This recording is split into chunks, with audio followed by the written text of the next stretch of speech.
ఇదే హైదరాబాద్ లో, ఇదే తెలంగాణలో, మన భారతదేశంలో అంటే ప్రపంచమంతా కరోనా వ్యాధి వచ్చింది గుర్తుందా? అందరం కూడా ఎన్నడూ ఊహించలేదు మనం. కరోనా వస్తే మూతికి బట్ట కట్టుకొని ఇంటికి గొల్లెలు పెట్టుకొని ఎవరి ఇంట్లో వాళ్ళు పని లేకుండా ఇంకోటి ఏం లేకుండా బతికితే చాలు, ప్రాణాలు దక్కితే చాలు అన్నట్టు ఎవరి ఇంట్లో వాళ్ళు ఉండే పరిస్థితి వస్తుందని పొరపాటు కూడా అనుకోలేదు.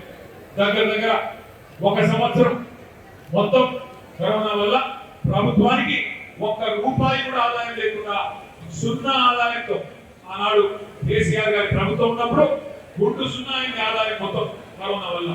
కానీ నేను అడుగుతా ఉన్నా, ఒక్కసారి గుర్తు తెచ్చుకోండి, కరోనాలో మనం రోడ్లు వేసుకున్నామా లేదా? మీ సేవలింగంపల్లిలో వేసుకున్నామా వేసుకోలేదా? లింక్ రోడ్డు పడ్డాయా? ఫ్లైఓవర్లు కట్టుకున్నామా? అండర్ పాస్లు కట్టుకున్నామా? బ్రిడ్జిలు కట్టుకున్నామా? కరోనాలో కళ్యాణ లక్ష్మి వచ్చిందా రాలేదా? కరోనాలో పెన్షన్లు వచ్చినాయా రాలేదా? కరోనాలో ఆ రోజు కూడా రైతు బంధు పడ్డదా పడలేదా?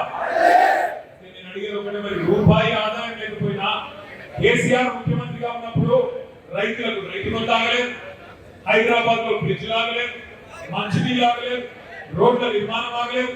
హైదరాబాద్ లో మొత్తం దేశమంతా రోడ్లు బంద్ అయితే కూడా ప్రత్యేకంగా నేను ఆ లేబర్ క్యాంపుల దగ్గరికి పోయి కార్మికులను ఒప్పించి, కాంట్రాక్టర్లను ఒప్పించి, డబుల్ పేమెంట్ ఇప్పించి దేశంలో ఎవరు చేయని విధంగా రోడ్లు వేసుకున్న మాట వాస్తవమే.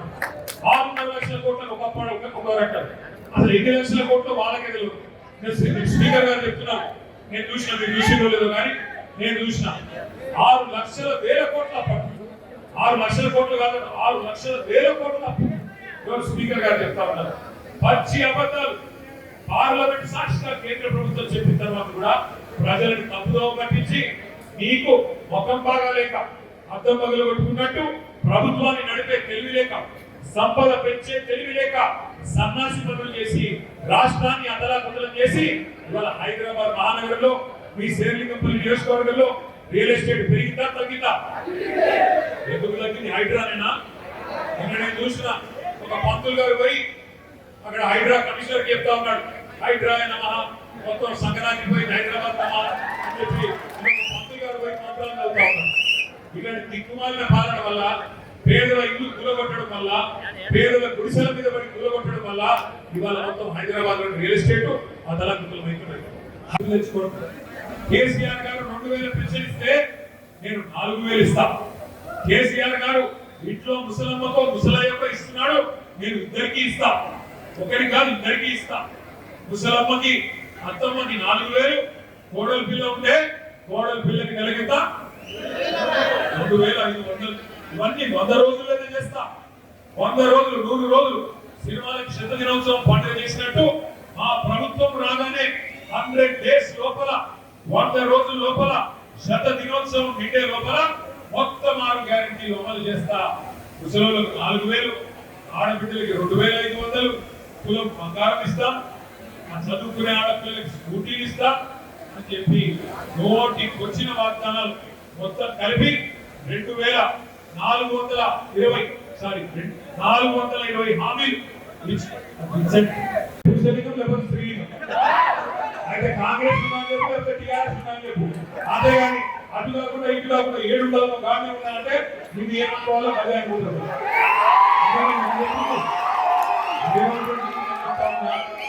రేవంత్ రెడ్డి గురించి చెప్తా ఉన్నా, అధికారం వచ్చింది, అదృష్టం బాగుంది, తంతే కారుల బుద్ధలో పడ్డట్టు అడ్డివారి గుడి దెబ్బ ముఖ్యమంత్రి అయిన పని చేసింది లేదు, పీకింది లేదు, ఎన్నడూ ప్రజలకు సేవ చేసింది లేదు, ఒక్క ప్రజా ఉద్యమంలో పాల్గొన్నది లేదు.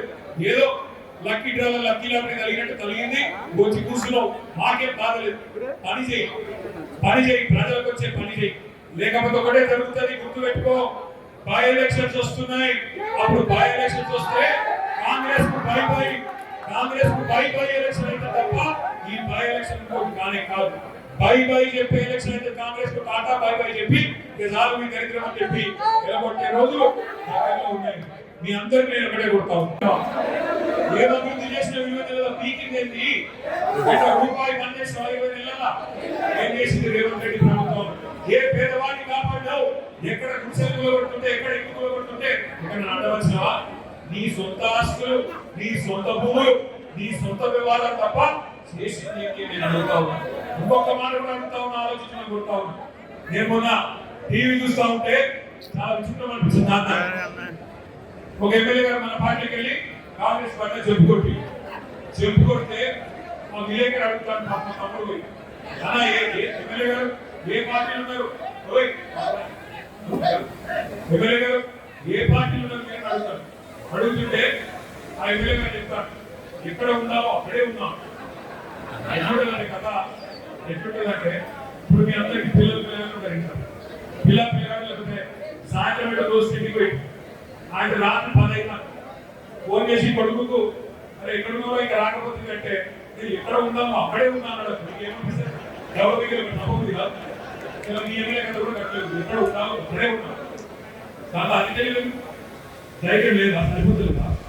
ఎందుకు బై ఎలక్షన్ వస్తుంది, మరి రేపు పార్టీ మారిన పార్టీ ఫిరాయింపు మీద సుప్రీంకోర్టు ఇప్పటికే 4 దొబ్బులు దొబ్బింది. ఎక్కడ బై ఎలక్షన్ వస్తుంది భయమా? నిజంగానే రేవంత్ రెడ్డి నీకు మంది చేస్తే, నిజంగానే నీ కాంగ్రెస్ ప్రభుత్వం చాలా గొప్పగా పని చేస్తే తెలుసుకో, టికెట్ రా సేలింగపల్లి నియోజకవర్గంలో కొట్లాడు, ఎవరు గెలుస్తారో.